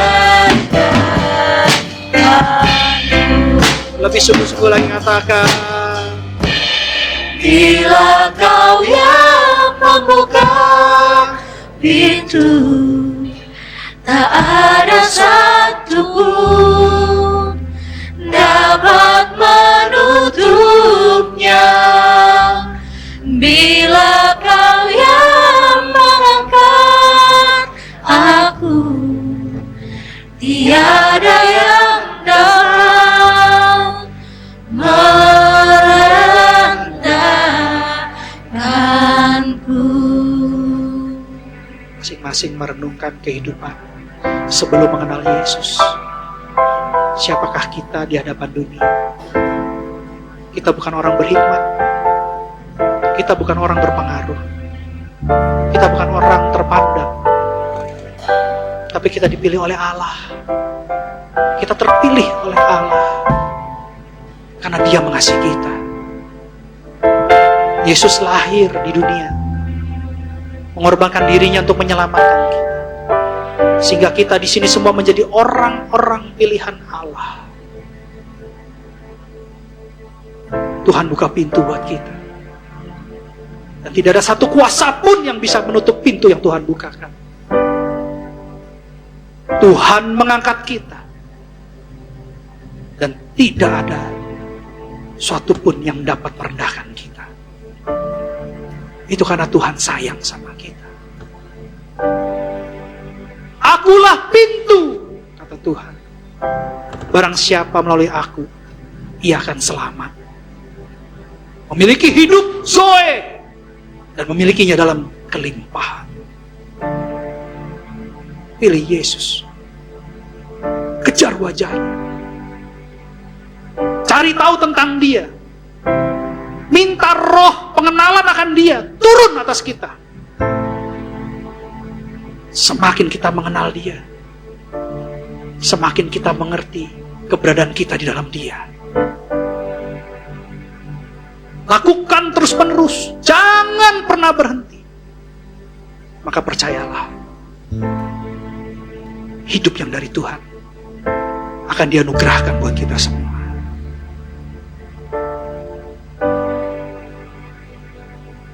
Masing-masing berdoa. Mungkin dalam 1 menit ke depan, pribadi lepas pribadi berdoa. Jangan lihat kiri ke kanan. Minta sama Tuhan. Tuhan, Izinkan saya mengalami Kristus. Izinkan saya mengenal pribadimu lebih lagi. Izinkan saya menjadi domba-domba yang mendengarkan suara. Izinkan saya untuk memiliki hidup dan memilikinya dalam kelimpahan.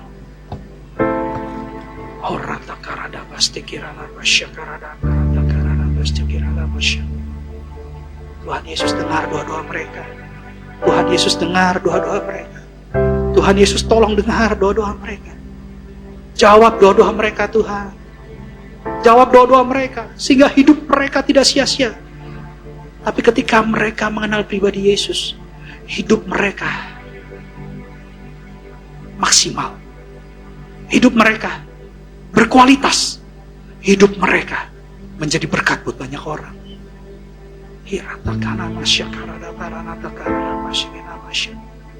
Jesus, Jesus, Jesus, Jesus. Bukakan pintu Tuhan. Bukakan pintu sebesar-besarnya mengenai pemberitaan tentang Engkau, pengenalan akan Engkau. Bukakan pintu itu Tuhan. Biarlah mereka boleh melihat Yesus datang ke dunia 2000 tahun yang lalu untuk menyelamatkan kamu semua. Biarlah sukacita Natal ada dalam diri anak-anakmu di dalam nama Tuhan Yesus. Terima kasih Bapa. Mari kita sama-sama katakan. Bila Kau yang membuka pintu, tak ada satu pun dapat menutupnya. Bila Kau yang mengangkat aku, tiada yang dapat merendahkanku. Katakan lebih sungguh-sungguh lagi, sekali lagi katakan. Bila Kau yang membuka pintu, tak ada satu pun dapat menutupnya. Bila Kau yang mengangkat aku, tiada yang dapat merendahkanku. Katakan bila Kau yang membuka pintu. Bila Kau yang membuka pintu, tak ada satu pun dapat menutupnya. Bila Kau yang mengangkat aku, tiada yang dapat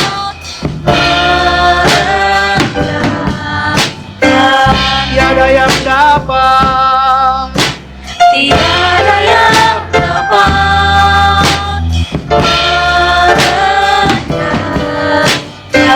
Tiada yang dapat. tiada yang dapat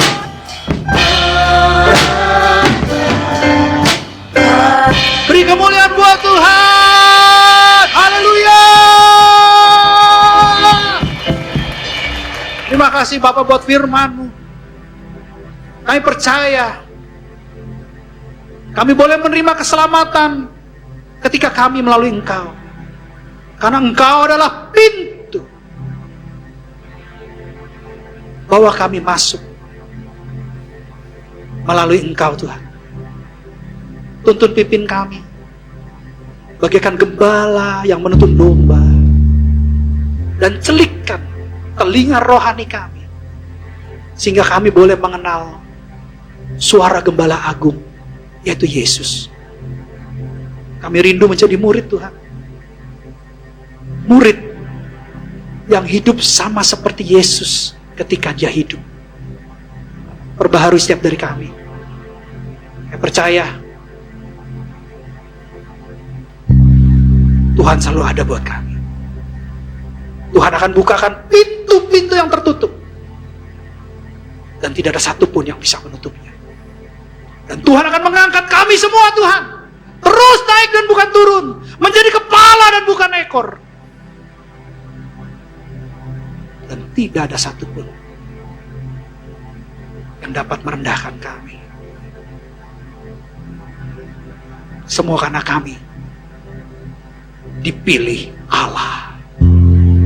Terima kasih Bapa.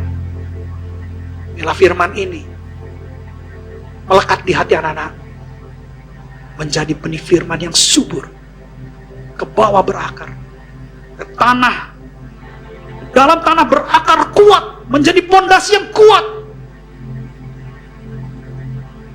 dan bahkan ke atas bertumbuh, berbuah, dan menjadi berkat buat banyak orang. Terima kasih Bapak. Berkati hidup anak-anak. Mulai saat ini hidup mereka tidak sama lagi. Mereka memiliki hidup maksimal di dalam kebenaran.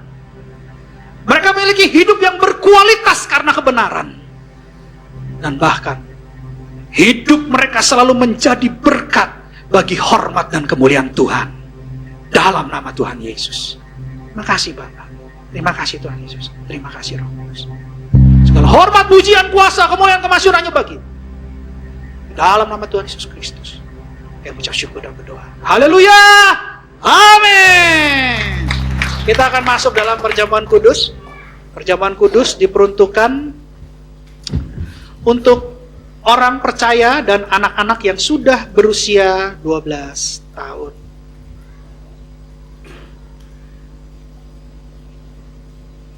Setiap kali kita masuk dalam perjamuan kudus, kita akan ingat ayat ini. Sebab setiap kali kamu makan roti ini dan minum cawan ini, kamu memberitakan kematian Tuhan sampai Ia datang. Perjamuan kudus adalah perjamuan Tuhan Yesus sendiri. Setiap kali kita masuk dalam perjamuan kudus, kita dipersatukan dengan tubuh dan darah Yesus.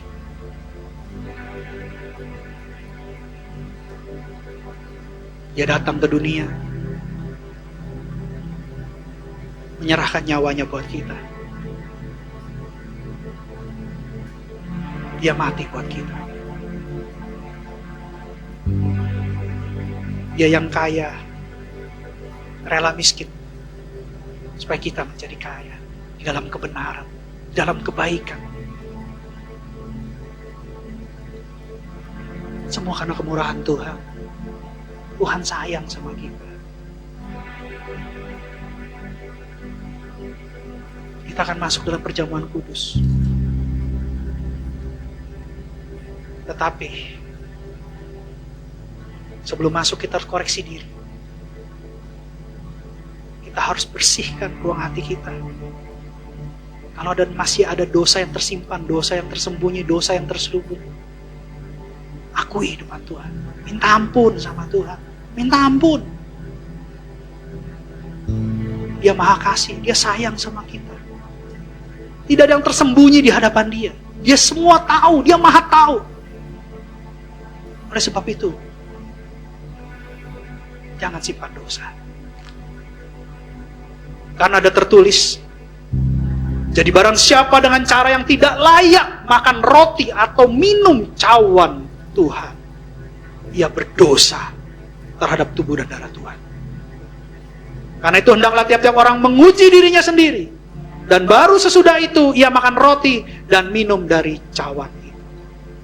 Kalau ada yang Tuhan ingatkan, Roh Kudus ingatkan, hal-hal yang belum beres di hadapan Tuhan, kemarahan, kebencian, dendam, pemberontakan, minta ampun sama Tuhan. Minta ampun sama Tuhan.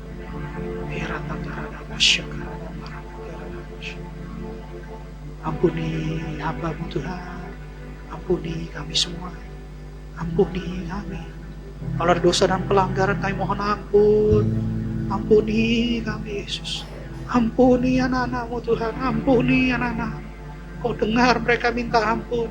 Mereka mau mengaku, mereka mau bertobat. Mereka minta ampun Tuhan. Ampuni. Ampuni kesalahan dan pelanggaran mereka. Ampuni Yesus. Ampuni.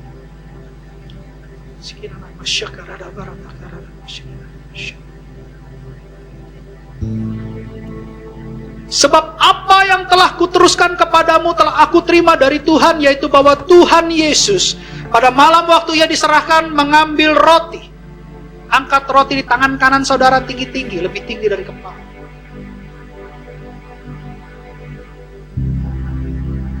Dan sesudah itu ia mengucap syukur atasnya. Ia memecah-mecahkannya dan berkata, inilah tubuh yang diserahkan bagi kamu.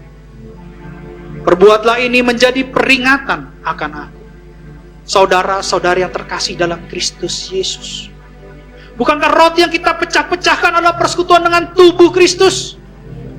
Marilah kita makan di dalam nama Tuhan Yesus.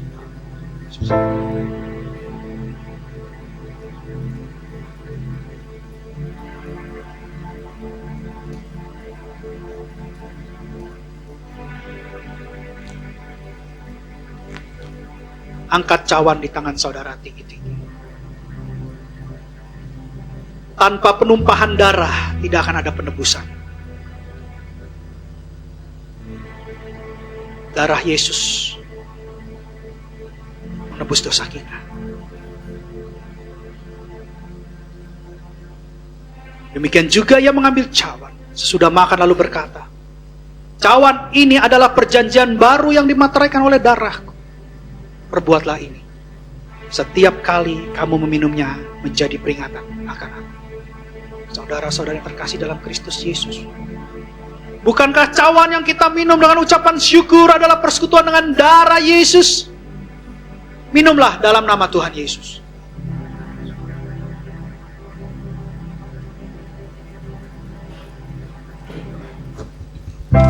Jangan ada yang diam. Mengucap syukur. Terima kasih Yesus, kami bersyukur kepadamu. Terima kasih Bapa, Engkau baik Yesus. Terpujilah namamu Yesus. Terima kasih. Terima kasih Bapa. Haleluya. Terima kasih Yesus. Terima kasih. Terima kasih.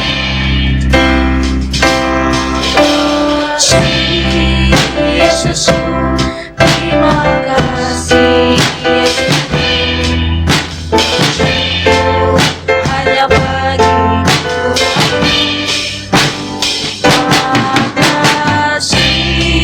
Yesus, terima kasih Yesusku.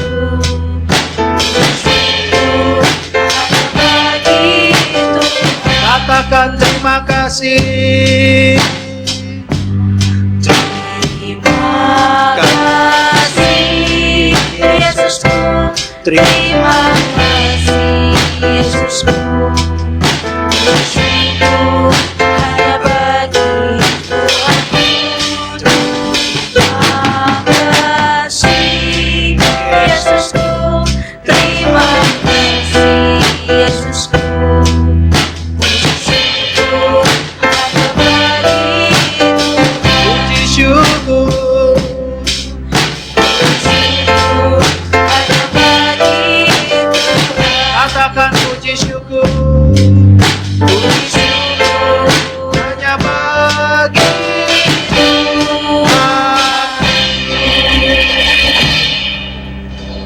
berkati anak-anak-Mu Tuhan. Saya percaya yang sakit sembuh dalam nama Tuhan Yesus. Tidak ada yang sakit di sini Tuhan. Oleh bilu-bilu Yesus, oleh bilu-bilu Yesus, oleh bilu-bilu Yesus. Anak-anak-Mu menerima kesembuhan yang sempurna dalam nama Tuhan Yesus.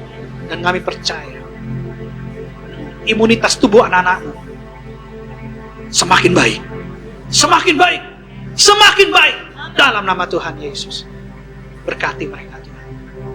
Dimanapun mereka berada, mereka selalu menjadi saluran berkat-Nya Tuhan dalam nama Tuhan Yesus. Terima kasih Bapa yang baik. Terima kasih Tuhan Yesus.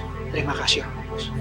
Mari kita persiapkan hati kita untuk menerima berkat yang terbaik dari Tuhan. Mari kita buka kedua tangan kita dan pintu hati kita di hadapan Tuhan. Kekasih Kristus, sama seperti engkau membuka kedua tanganmu dan pintu hatimu di hadapan Tuhan, pintu surga terbuka di hadapanmu. Pulanglah dan bawalah berkat pengudusan seorang murid, berkat kemenangan, berkat keberhasilan, berkat keberuntungan, berkat kelepasan, berkat keselamatan, berkat Abraham, Ishak, dan Israel. Bahkan kasih karunia Allah yang melimpah-limpah serta shalom dari Allah Bapa kita di surga oleh Tuhan kita Yesus Kristus dan persekutuan yang manis bersama dengan Roh Kudus mulai saat ini sampai Tuhan Yesus datang menjemput kita di awan-awan yang permai. Bagi setiap kita orang percaya yang sudah menerima berkat Tuhan, sama-sama katakan amin. Selamat hari Minggu, Tuhan Yesus memberkati.